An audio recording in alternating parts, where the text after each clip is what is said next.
खेती में सफलता के लिए मेहनत बहुत ज़्यादा ज़रूरी है। किसानों की मेहनत और उनका समर्पण खेती में कामयाबी दिला सकती है।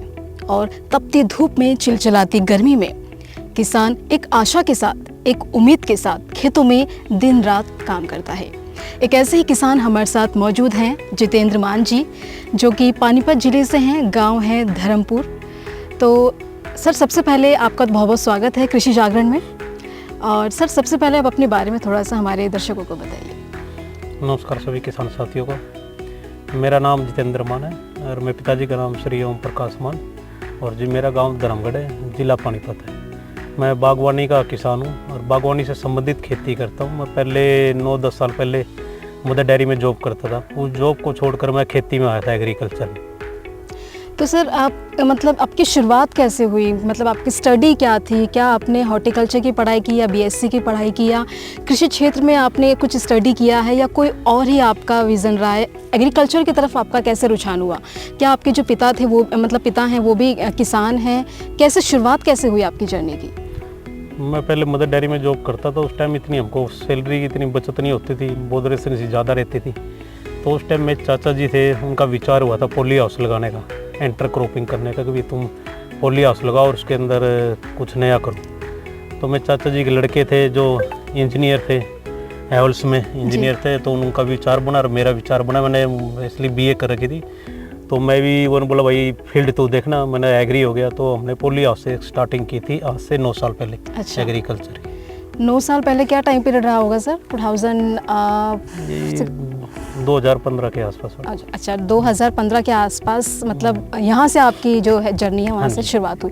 तो उस टाइम पे आपने कितनी क्रॉप्स से शुरुआत की थी? कितनी फसलें आपने लगाई थी? हमने स्टार्टिंग में जो उसमें कुकुम्बर से स्टार्ट किया था, खीरा हमने लगाया था पॉली हाउस का। ओके। फिर उसके बाद हम फ्लोरिकल्चर पर चले गए थे, जिसमें हमने जरबेरा, लिलियम और कार्नेशन, ये वैरायटी हमने अपने पॉली हाउस में लगाई थी और जिसकी हम मंडी दिल्ली में करते थे, गाजीपुर में। जी।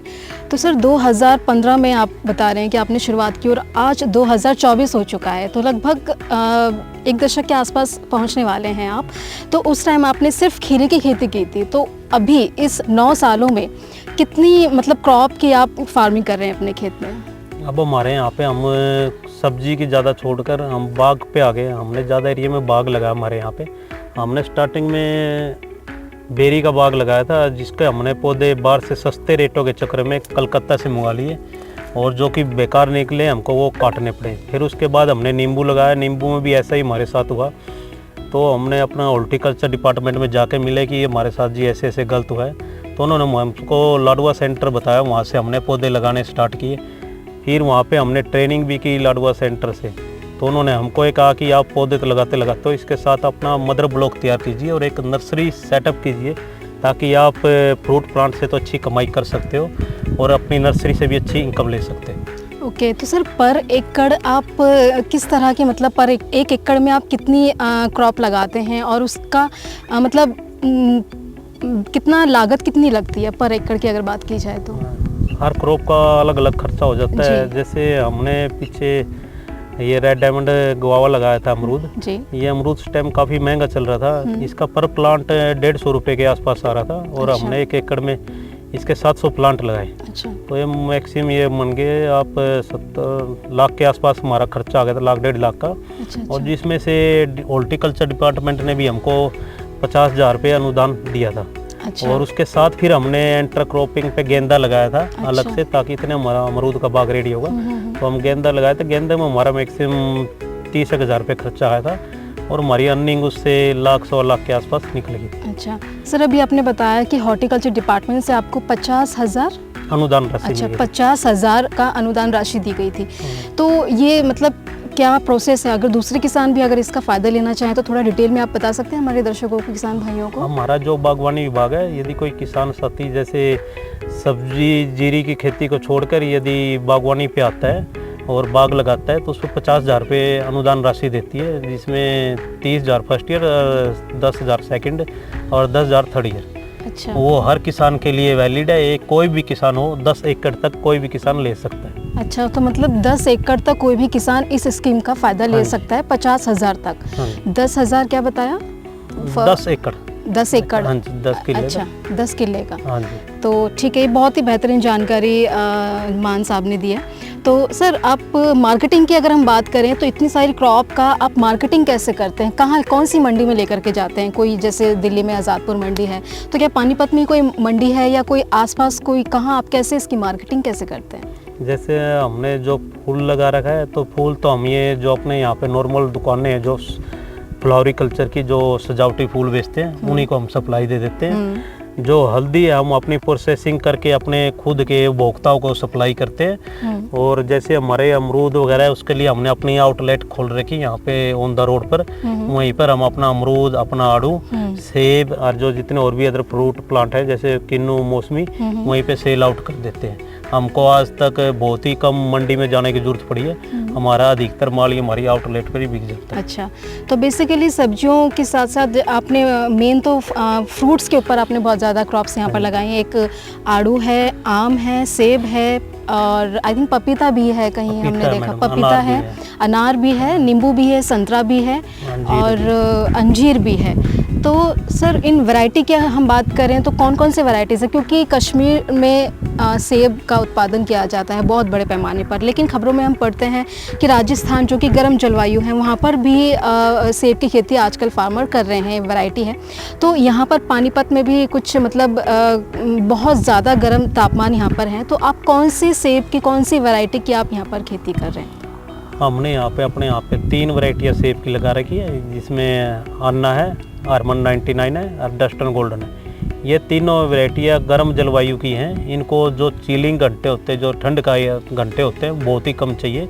इसको हम अपना पूरे जो अपना राजस्थान, MP, जितना भी ये गर्म एरिया हैं, जैसे अपना हरियाणा, पंजाब, इन एरियो में अच्छे से लगा सकते हैं, अच्छे से प्रोडक्शन दे भी रहे। और इसका मार्केट ये सेब उस टाइम आता है जब हम जो सारा जो मार्केट में सेब होता है कोल्ड स्टोर का होता है, ना कि फ्रेश होता है। अच्छा। और जबकि ये हमारे यहाँ का सेब आता है, ये उस टाइम फ्रेश होता है। और उस टाइम जो कोल्ड स्टोर का सेब होता है वो 350-250 रुपये चलता है। तो हमारा मैक्सिमम यदि 200 रुपये भी बिकता है, ये हरेपन पे रहता है, जैसे 200 रुपये बिकता है, तो किसान को किसी भी प्रकार का नुकसान नहीं है इसमें। अच्छा, तो मतलब मुनाफे की खेती है जी, मतलब मुनाफे की खेती है। कि मतलब इस एप्पल की जो फार्मिंग करते हैं किसान, तो 200 रुपये किलो में वो मार्केट में बेचा जाता है, तो इससे पूरी तरह से आपको जो है प्रॉफिट ही होगा, आपको नुकसान तो कहीं भी नहीं होने वाला है। तो सर, अगर हम आम की बात करें या अमरूद की बात करें तो वो कौन सी वैरायटीज़ है? क्योंकि अभी जो प्रचलन में है हापुस आम हो गया और सदाबहार आम, और ये आम बहुत ज़्यादा मतलब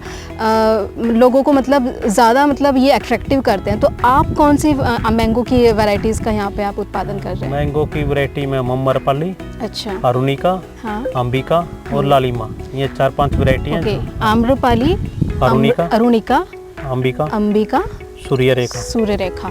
तो ये चारों मैंगोज़ की वैरायटीज़ हैं। इसकी क्या खासियत है सर? क्या टाइम पीरियड रहता है? कितने टाइम में पककर तैयार हो जाती है? कितना ड्यूरेशन लगता है? क्या साइज़ होता है? क्या कलर है? थोड़ा डिटेल में बताएं सर। जो हम पहले आम की वैरायटियाँ लगाते थे, उनमें लंगड़ा, चौसा, दशहरी, ये वैरायटियाँ होती थी जी। इनके पौधे तो बहुत बड़े हो जाते थे, पर इन पे एक साल फ्रूट आ जाता था, तो दूसरे साल नहीं आता था। कई बार आधे हिस्से पे फ्रूट आ रहा है, आधे पे नहीं आ रहा है। इन वैरायटियों में ये बहुत बड़ी समस्या होती थी और इन पर लेट भी फ्रूट बहुत आता था। जबकि ये नई वैरायटी आई है जो कि पूसा, दिल्ली पूसा ने निकाली है, इन पे एक तो जल्दी फ्रूटिंग आ जाती है कि भाई जल्दी से फ्रूट देना स्टार्ट कर देता है। एक इनमें आम की रंगीन वैरायटियाँ होती हैं जिनका मार्केट प्राइस बहुत ही महंगा होता है, उसको आदमी अपने हिसाब से किसी भी रेट में बेच सकता है। ओके, तो सर अगर अमरूद की मैं बात करूं तो अमरूद की कौन सी वैरायटी है?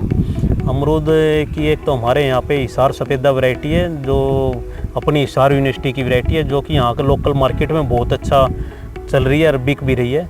उसका सिर्फ एक माइनस पॉइंट है कि हिसार सफ़ेदा का अमरूद टूटने के बाद ज़्यादा टाइम तक नहीं रुकता। अच्छा। तो उसके बाद फिर वियतनाम आ जाती है और एक ताइवान पिंक आ जाती है। ताइवान पिंक जो वैरायटी है उस जितनी यील्ड कोई नहीं दे सकता, जितना वो अमरूद यील्ड देता है उससे ज़्यादा कोई नहीं दे सकता। अब एक नई वैरायटी आई है जापान से, जिस वैरायटी का नाम है रेड डायमंड। तो उसको लाल अमरूद बोल देते हैं, मतलब कि यह लाल हीरा बोल दे तो कोई गलत नहीं होगा। यदि उसको हम खाते हैं तो खरबूजे जैसा टेस्ट आता है। अच्छा। और सीडलेस ही होता है। यदि कोई ये कहता है कि भाई हमारे जाड़ दांत नहीं है तो अमरूद नहीं खा जाता, उस अमरूद को आसानी से खा सकते हैं। और उसका रेट भी बहुत मतलब कि हाई रहता है। आजकल उसका रेट मार्केट में 150 रुपये या 130 रुपये चल रहा है जातपुर में, थोक का रेट। तो लाल हीरा के नाम से ये मशहूर है अमरूद। नाम क्या बताया सर वैरायटी का? Red diamond. रेड डायमंड, जिसे हिंदी में हम लाल हीरा भी कह सकते हैं। तो सर इसका प्राइस क्या हो सकता है मार्केट में? कि क्या मतलब किसानों को अगर इसका बेचना हो तो ये किस इस भाव में बेच सकते हैं किसान? ये हाई सोसाइटियों में बिक रही है अभी। तो ये अच्छा। लोकल आम आदमी की पहुंच से बाहरी है। अच्छा अच्छा। जैसे यदि आजादपुर मंडी में ये 150 रुपये बिक रही है तो कस्टमर तक ये 250 या 300 रुपये आएगी। अच्छा। तो आम कस्टमर 250-300 में अमरूद नहीं खाएगा।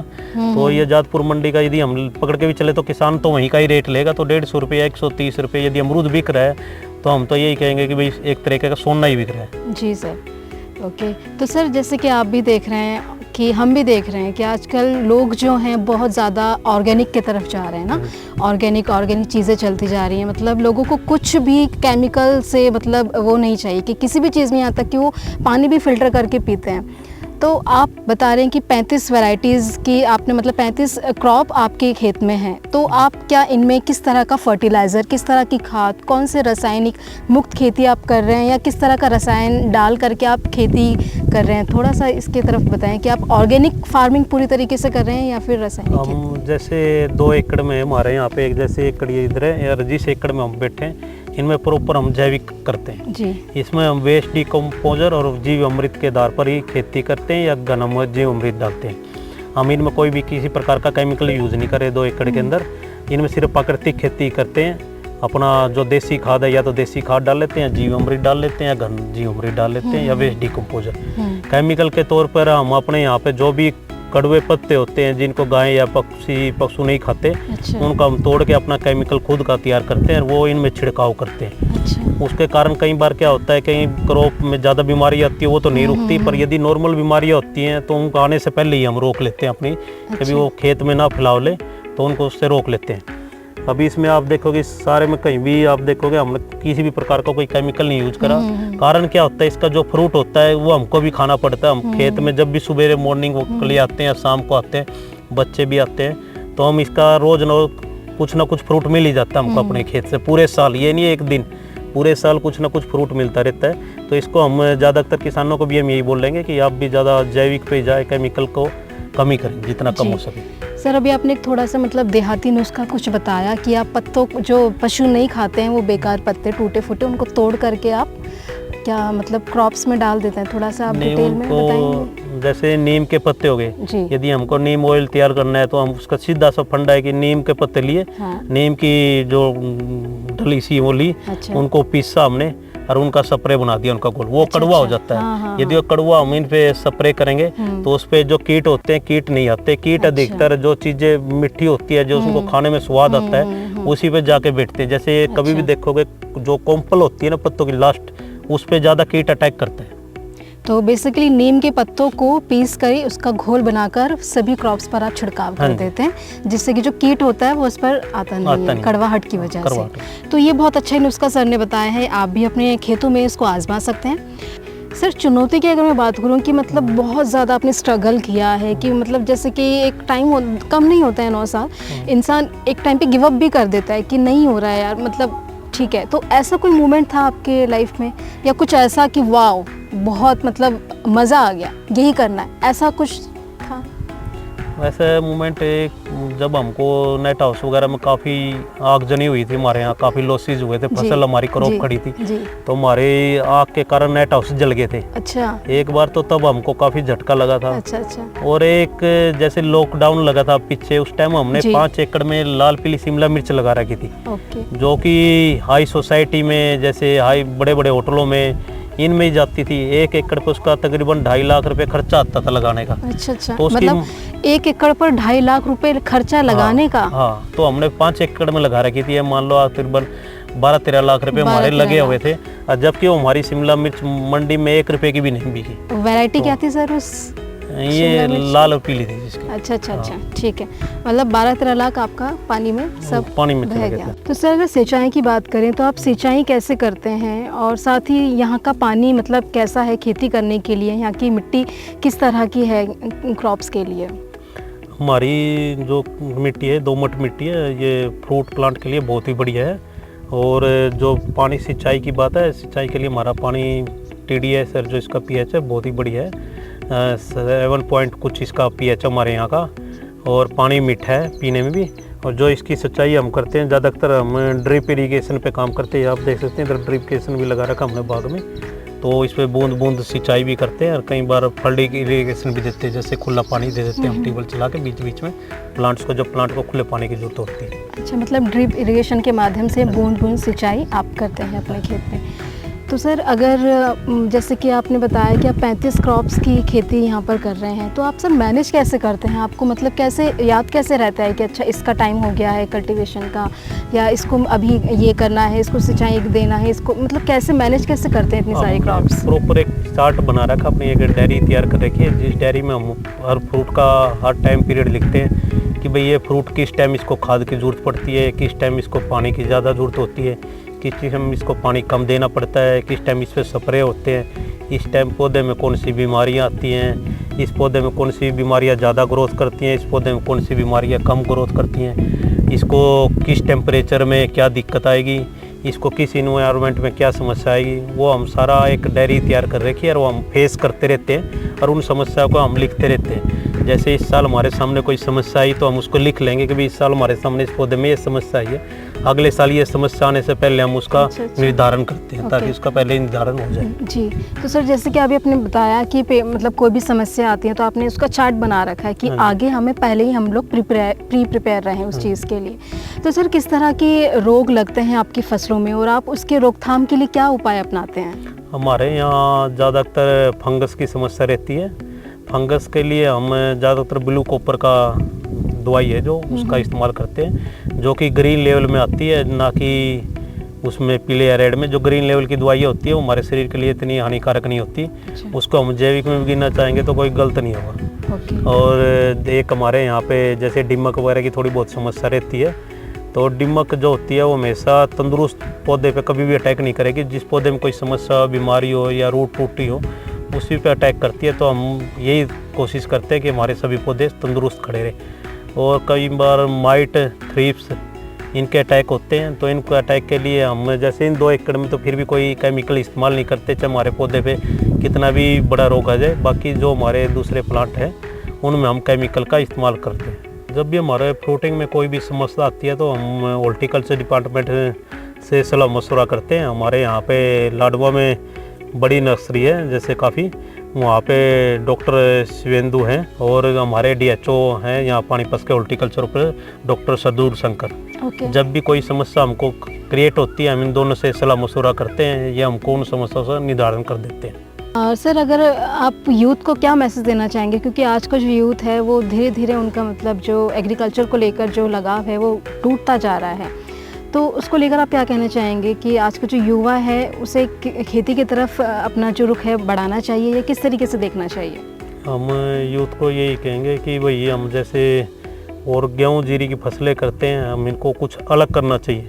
जैसे कोई बागवानी में करो, चाहे कोई पॉली हाउस लगाओ, नेट हाउस लगाओ, कुछ भी मतलब कि अलग क्रॉप पे जाना चाहिए। अलग क्रॉप पे जाने पे एक तो आपकी समाज में एक फेस वैल्यू बनती है कि भाई ये बंदा कुछ अलग कर रहा है, उसी को सभी जानते हैं, उसकी वैल्यू भी रहती है।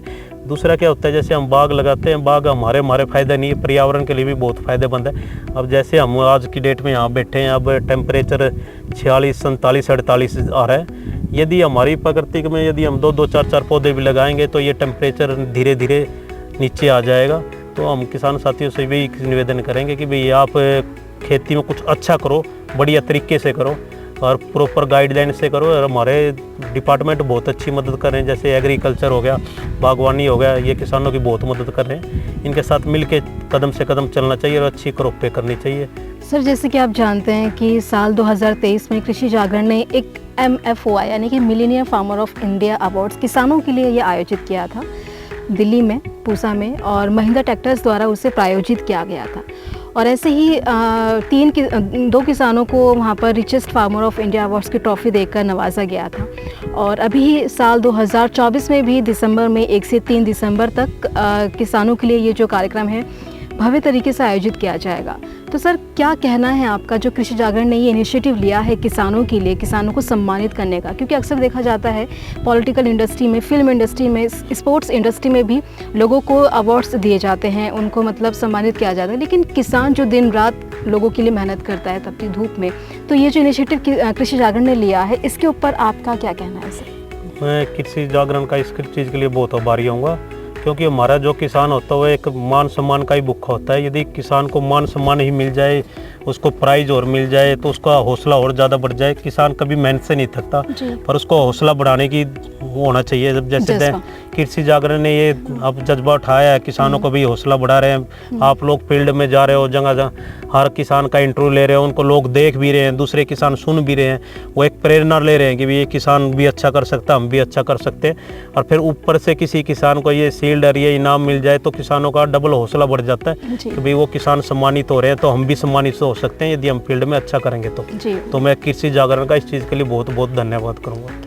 तो मतलब किसानों को अप्रिसिएशन करने से उनको जो और काम करने हैं उनको और ज़्यादा मतलब अच्छा लगता है, उसमें एक एनर्जी का काम करेगा, एनर्जी बूस्टर का काम करेगा। दूसरे किसान उनको देखेंगे कि भाई आप फील्ड भी दिखा रहे हो। समय बड़ी बात है ना, आप यहाँ गर्मी के टेम्परेचर में बैठे हो, हमारे यहाँ की फील्ड दिखा रहे हो, तो उसको किसान को हौसला मिलेगा कि भाई ये किसान कर रहा है तो मैं भी कर सकता हूँ।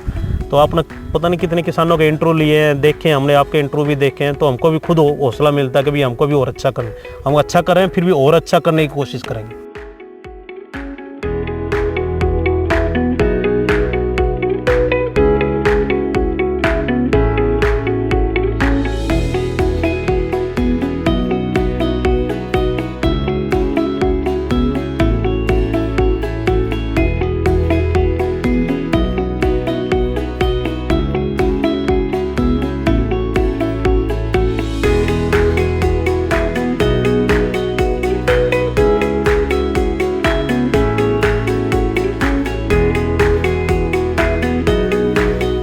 Thank you so much sir, बहुत बहुत शुक्रिया आपका। आपने बहुत ही अच्छी जानकारी हमारे किसानों के साथ साझा की है कृषि जागरण के माध्यम से।